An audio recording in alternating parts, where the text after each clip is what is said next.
out there, virtual audience. I am Gale Justin, the Director of Instructional Technology at the Icahn School of Medicine at Mount Sinai. I come to medical education with expertise in teaching and learning by way of the humanities. I am an historian. With me today from Mount Sinai are Gregory and Mariana Bernstein. Hi, my name is Jill Gregory. I'm the Associate Director of Instructional Technology at the Icahn School of Medicine at Mount Sinai. My background is in instructional design, and also I am a certified medical illustrator. Hello, everyone. My name is Mariana Bernstein, and I'm an Associate Director of Instructional Technology. My background is in instructional design, technology, and faculty development. This is a presentation we proposed before the pandemic hit, and I think it's more relevant now than ever. We are all throwing students onto their own devices, literally. I believe a first step for them to successfully curate their own education is for our institutions to take them seriously as innovators in devising curriculum and pedagogy. Our agenda today is to present our learning objectives for this session, then provide examples of medical student and graduate student-led projects, and then to reveal our conclusion. Our objectives are for you to come away with an idea of strategies and technologies the Icahn School of Medicine at Mount Sinai now uses to engage students in peer-led learning, with keys to student involvement in the innovation of curriculum and/or pedagogy.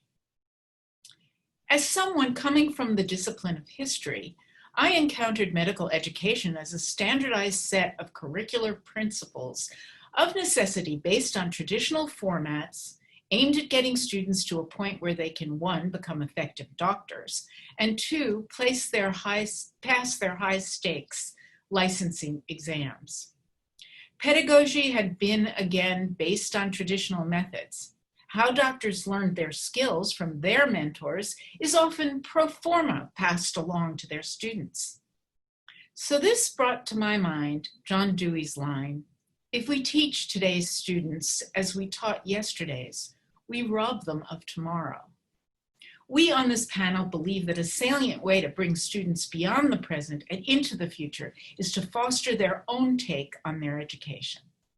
Next slide, please. At Mount Sinai, there is a program called Scholarly Year, a year-long research opportunity for students between third and fourth years at the school. Projects ask questions of scientific, social, or other scholarly value and must be accomplished within 1 year. Proposals are prepared by students with a sponsoring faculty. A couple of years ago, a student approached my team, the Instructional Technology Group, and shared her passion for education and how medicine could be communicated to students. She had thoughtful insight into how students learn within the pressure cooker of medical school. The traditional structure is to move from understanding healthy human function and development to learning issues and diseases that can undermine health. But the process is so long and detailed that by the time you reach the second, you may be foggy on the basics you studied the year before. Also, those basics had been taught with their own internal logic, not geared to focus on specific problems and or abnormalities that could arise. The student, Joanne Moser, wanted to address how targeted review of basics could inform advanced study. But she realized that the presentation would be key, the medium, the method, so that the information would not fall into boring review mode. And that's where my team, the Instructional Technology Group of the Academic and Informatics Department, came in. The result was a new focus on medical education, led by an individual student and then institutionalized by the school and then through the medical education department. Next slide, please. The student, Joanne Moser, identified basics needed to understand advanced cardio-pathophysiology. This led to her initial medical education scholarly year and the very first medical education scholarly year. She learned instructional technology tools that innovate teaching basics with interactive technology with my team. And she created brief instructional modules to review salient information from prior courses in related fields, which is a strategy proven to aid in the retention of new knowledge. And here's a snippet of what she produced. The interactive visual representation of a single heartbeat seen anatomically side by side with readouts of an EKG and volume and pressure data. This complex project was realized through the combined skills of 3 advisors. Dr. Rainier Soriano, who is the Associate Dean of Curriculum and Clinical Competence at the school, he worked with her on the medical content. I worked with her on pedagogy and applying pedagogy to the technology. And Amy Zhang, the Instructional Technology Group instructional designer, designed and worked on medical illustrations that would realize this project. The student designed the pedagogy and curriculum and narrated drawings by Amy, which were tailored to the lessons. 2 Captivate modules, the PV Loop and Cardiac Cycle, were produced and provided fellow students with a review of normal function to prepare them for understanding heart disease. Further student involvement included pre and post surveys so we could get feedback data.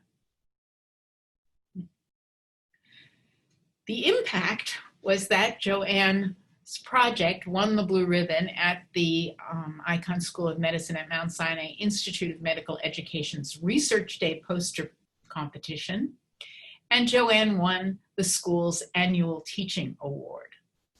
Based on students' feedback on these modules, medical education realized that the student point of view was helpful in developing review strategies. And medical education came to institutionalize awards for the study of education for scholarly year. Thank you. Thank you, Gale. So based on the success of our first project with Joanne Moser, as Gale mentioned, an educational version of scholarly year became institutionalized at Mount Sinai.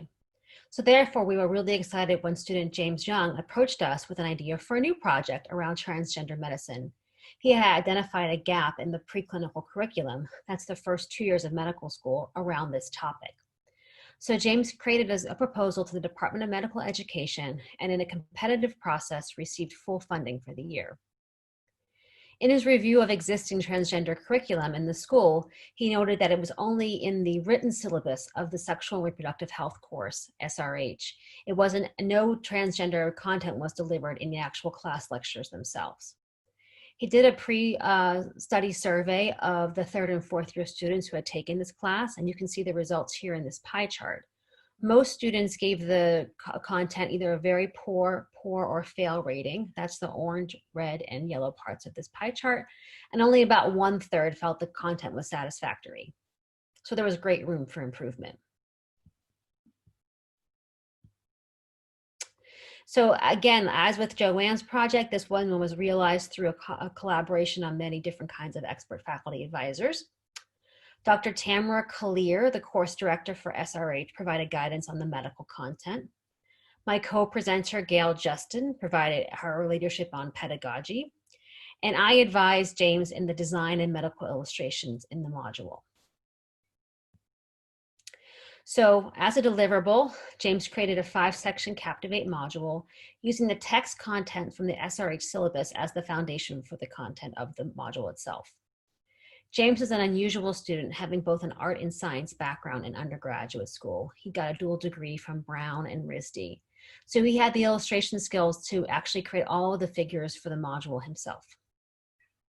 We further involved students in a pre and post survey, and we did a focus group with transgender students who vetted the modules for language and imagery before we launched it to the rest of the school.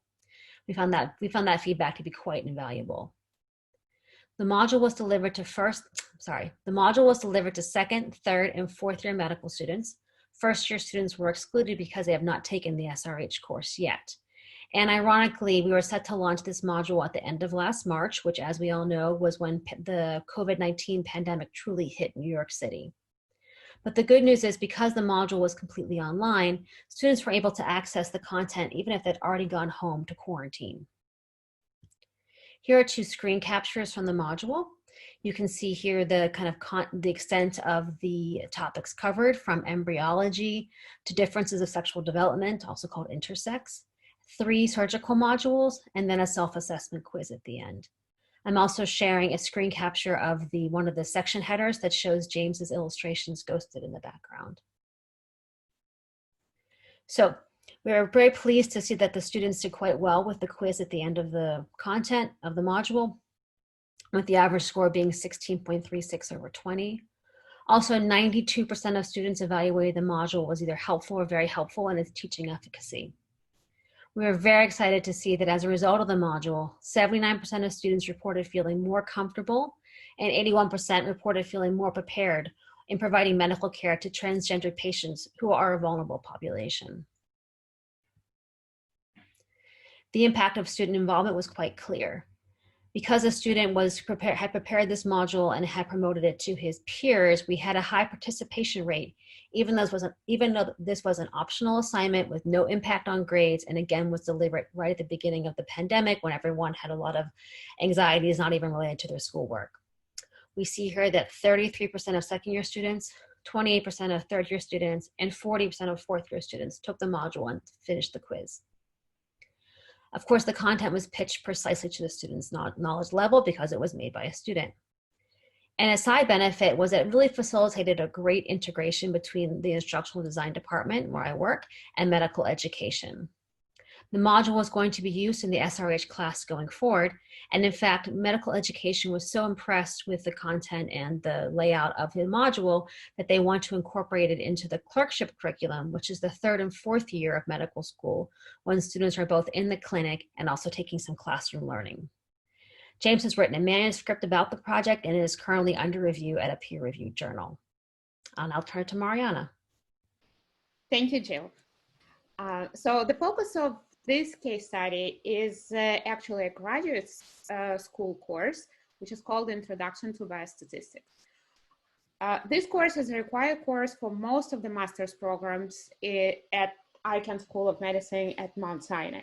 For this reason, it's taken by about 250 students at a time, and many come with very basic knowledge of statistics.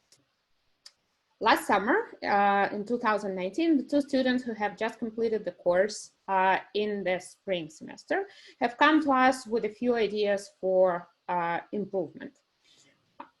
They have identified a few pain points as they were going through the course.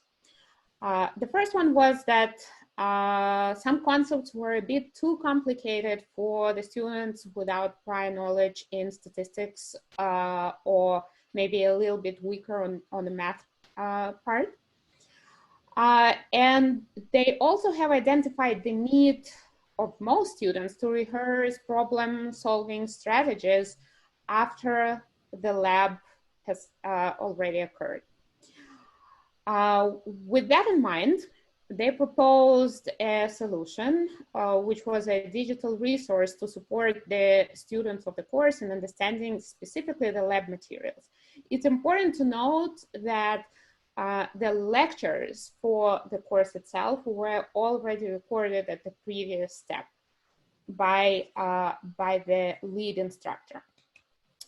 Next slide, please. Okay.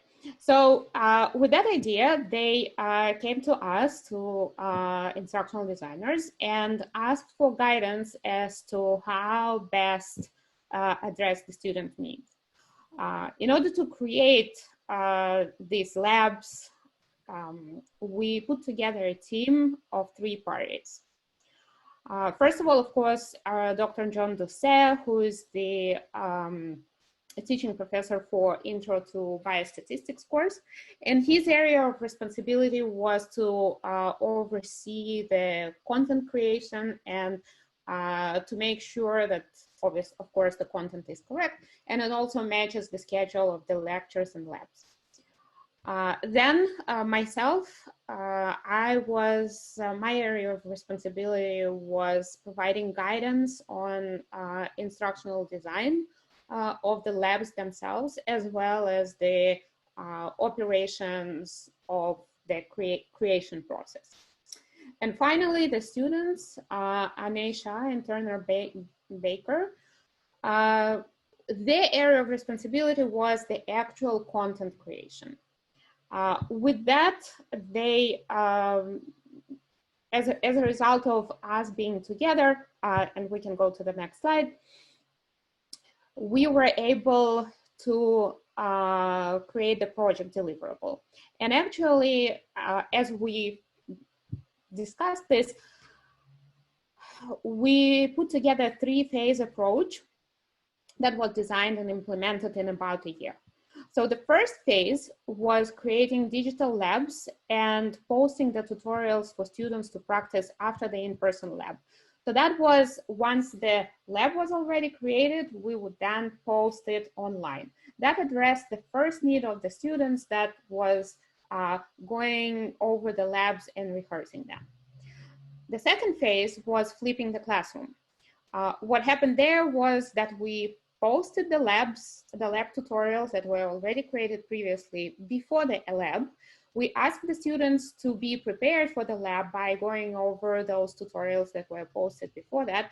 And thus the students were able to address more complex problems, or to have TAs answer their questions during the lab time, which made the labs much more effective. And finally, the third phase was to create a completely asynchronous course that includes both faculty lectures that were recorded in the previous semester and student created labs. So all of that together created a really solid approach to support the students during taking this course. Of course, after each phase of the course, we created surveys and ran them by the students in order to be able to make the best decisions about the next steps, as well as reflect on what has already been done. So in order to create these labs, we used a very cool app that's called Explain Everything. It's available for all Apple and Android devices. Upon the creation, labs were uploaded to the video hosting service Wistia and then shared through our school LMS in the Blackboard in the website of the course. So in this video, we can see how the forms are created here, and it's very easy to note how the students are being guided through the labs. And what was the impact of the labs? We saw that based on the survey, 95% of the students evaluated the recorded labs as helpful or the most helpful teaching elements of the course. On top of that, they also mentioned that ability to rewind and rewatch the labs was one of the most important factors that benefited them. They also said, we also noticed in the post-course survey, that 73% of the students reported feeling much more prepared for the exam and more confident during the exam.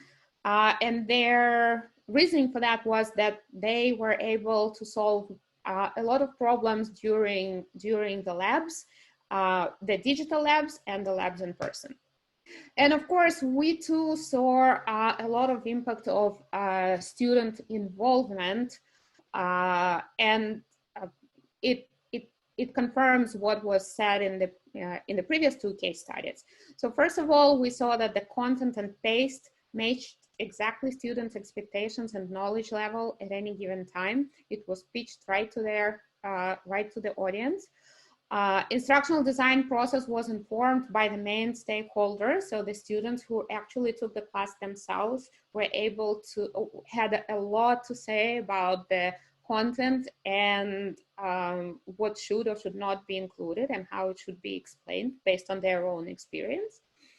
And of course, it also facilitated the faculty and student understanding of the importance of the instructional design, as well as facilitated the connection between instructional designers and the school faculty. So to summarize, we have to say that all three cases show that student involvement increases learners' satisfaction with course material. We saw that in all three case studies. It was obvious from the surveys, and it was very evident from the informal feedback as well that we got from the students. Student-led projects enhance integration of students and faculty with instructional designers. That was definitely a first-hand experience.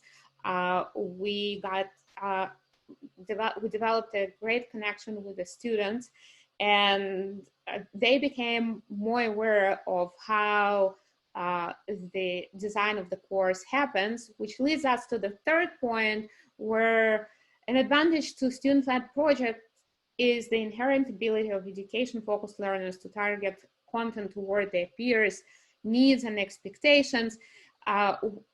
We are very proud that that was one of the consequences of our work together with the students. So with that, we wanted to thank you for your time, and we hope that you enjoyed the presentation and will enjoy all other presentations as well. Thank you.